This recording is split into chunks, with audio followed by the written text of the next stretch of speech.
The corner tool in Affinity helps you make sharp corners look smooth and soft. Think of it like rounding off the edges of a box to make it look nice and friendly. To use it, first select any shape you've made, like a circle, triangle, or star.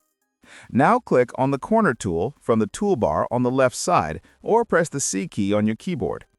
Move your mouse over a sharp corner, and when you see a small red circle appear, click and drag inward to round that corner. The more you drag, the rounder the corner becomes. You can do this for one corner or select several corners to round them all at once.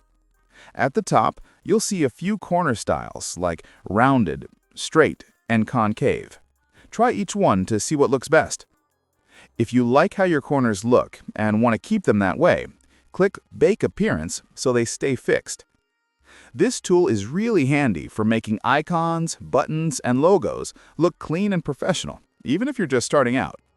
If this video helped you learn something new, don't forget to hit that like button, subscribe to the channel, and tap the bell icon so you never miss more easy Affinity tutorials like this one.